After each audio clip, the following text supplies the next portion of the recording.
Hey guys, Nick from KN Tech, welcome back. So today we've got something different. So today we're going to be doing some troubleshooting on a PC. This one here, it belongs to a friend of mine. So he rang me up the other day and he said he's got a problem with it. So he was using it, no problem at all, closed it down, went to bed, got up the next day, fired it up and nothing, just had a black screen. So I'm going to see if we can't troubleshoot what the problem is. And I thought this would make a good opportunity for me to show you guys how I go about fixing a problem if somebody gives me a PC that doesn't work properly. Stick around guys, we'll see how it turns out. So this is a home-built PC. He built it himself. It's around about 5 years old and he told me when he built it, it was pretty top of the range. So we can assume that it's got a half-decent graphics card and a half-decent processor in there. Now he's only been using it for kind of light gaming, nothing too strenuous, so that's the reason he's not had to upgrade too much.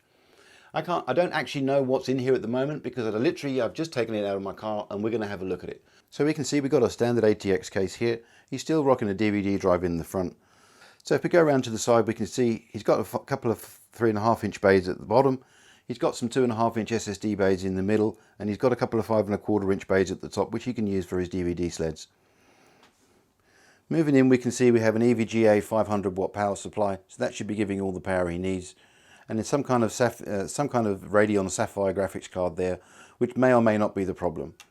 Standard CPU cooler on the top, which is a little dirty, but it could do with a clean out, but I'm sure we can get that done as we work through, and a couple of sticks of RAM. I'm looking like they may be a couple of 4s or maybe a couple of 8s. So the first thing I'm going to do is I'm going to hook it up to a monitor, plug in a power supply and a keyboard and mouse, and I'm going to turn it on. So this is going to tell me if there's actually anything wrong with the power supply. So what I'm looking for here is I'm looking for fans to start turning and I'm looking for the hard drive to start spinning up. Well, that's an encouraging sign. The fan on the case is spinning and the fan on the CPU and on the graphics card are both turning. So that lets me know that there's power getting through to those components.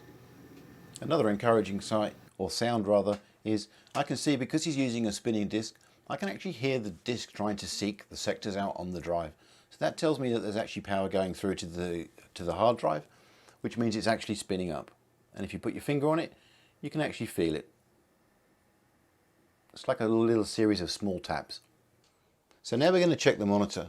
And what I'm looking for here is I'm looking for there to be some kind of signal coming out to the monitor.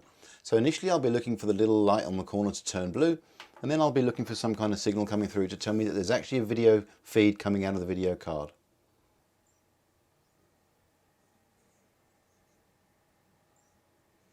That's reassuring. It's giving me a splash screen for the motherboard and it's giving me a Windows loading screen. He reported the same things happening for him, and it's after this stage that everything goes black.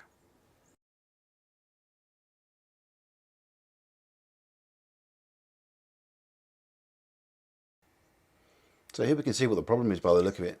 The screen's gone black. Just to rule out this problem, I'm going to swap out his graphics card and I'm going to put an old 1060 off my test bench in there and see if that makes any difference. So I've shut the PC down and I've turned the power supply off. I always recommend doing this if you're taking any parts on or off your motherboard. That way you don't get any kind of current still running through the board and you end up shorting something out.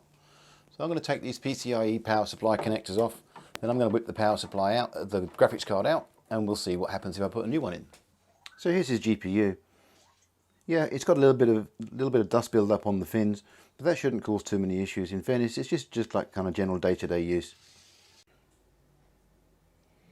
Oh, that's interesting. So it looks as though it may be the GPU after all. Looks as though we've got a Windows login screen. We may or may not have found our problem. I'm going to do a little bit further testing just to be sure. What I'll probably do is I'll probably end up putting his GPU on my test bench and we'll see if that still boots. Okay, so I've put his graphics card on my test bench now, and I'm going to fire this up and we're going to see if we have the same issue with it on here or whether it may be related to the motherboard or something further. Okay, so we can see we're not having the same issue with the graphics card on my test bench. So it looks like it might be something related to the motherboard. So I'm going to investigate this a little further and see if I can't find out what the issue is. Okay, so I've just taken my graphics card out and it's allowed me to have a better look on the inside of his case. And whilst the cable management isn't brilliant, it's certainly nothing terrible. It's certainly not the worst I've seen. I'll probably have a go at tidying that up anyway as soon as I've found the solution to this problem.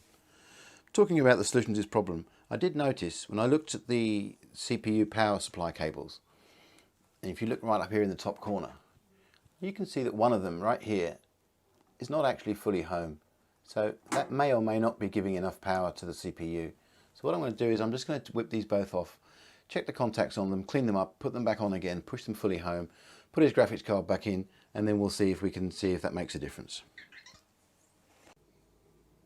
Okay, so we can see I've given it a bit of a clean up inside, giving it a little hoover out and a dust out, and I've managed to reroute the CPU power cable. So instead of going all the way across the motherboard, it's now routing along the top and then diving down the back of the motherboard tray. So I've also had a little clean up of the GPU. We can see there it's looking a little bit cleaner.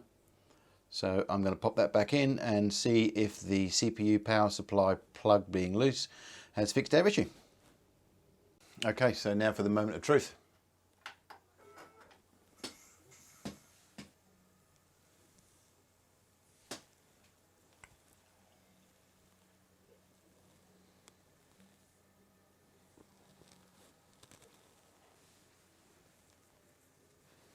So that seems to resolve the issue. It looks like after all it was the power supply for the CPU in the top right hand corner. Oh no, hang on a minute. Something's gone a little bit awry.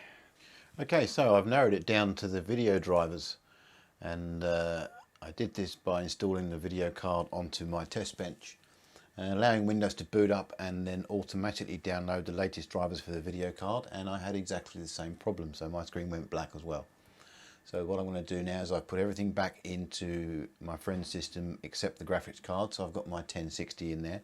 So I'm going to boot into Windows and I'm going to manually take all the drivers out for the video cards, and then I'm going to fire it up again with his graphics card in, but obviously without a connection to the internet. Well, as you can see, I've managed to get Windows working now with the Radeon graphics card. And I did this by actually reinstalling Windows over the top of the version that was already there.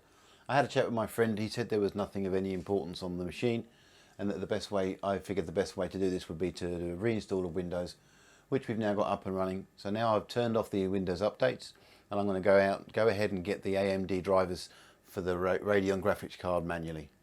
So the first thing I've done is I've installed GPU-Z, and that's going to give me all the information I need about the graphics card. That's going to allow me to go online and get the latest drivers for that graphics card and get those installed.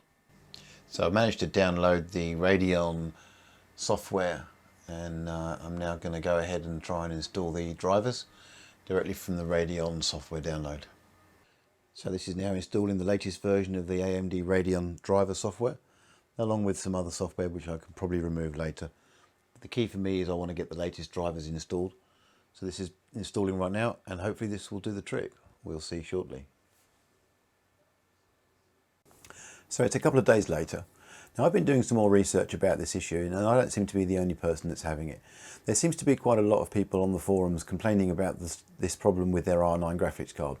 Various different models, but it seems to be limited to the R9s. Now it seems to be that when Windows has downloaded the latest drivers for it and installed it, that's what's causing the problem. So when you fire up Windows, you get your boot screen and you get your BIOS screen, no problem at all. But as soon as you actually log into Windows and it starts to apply the driver files, that's when the problem seems to happen. Now I spoke to my friend and I said, bearing in mind the age of your graphics card, what you might want to do is actually think about making an upgrade, because obviously now the 3000 ampere Nvidia cards are out, there's going to be a whole flood of older cards on the market, so you could pick up a real cheap bargain. So I had a chat with him and he seems to think that's probably going to be the way forward. You can see we've got Windows running on it at the moment, but this is still using one of my old Nvidia cards. In actual fact it's an old 770, and that seems to be doing the trick just fine. So having spoken to him, the best thing to do is probably going to be an upgrade. So I'm going to put this back together, return it to him, and then hopefully he can carry on gaming no problem at all. Well, I hope you enjoyed the video, and I hope it gives you a bit of an idea as to how I go about trying to troubleshoot any problems. It certainly is not the most extensive troubleshooting guide I could have made, but basically we were just trying to resolve the problem that we had with the video card. If you liked the video, don't forget to hit the like button. It always helps get us up the YouTube algorithm a little bit more.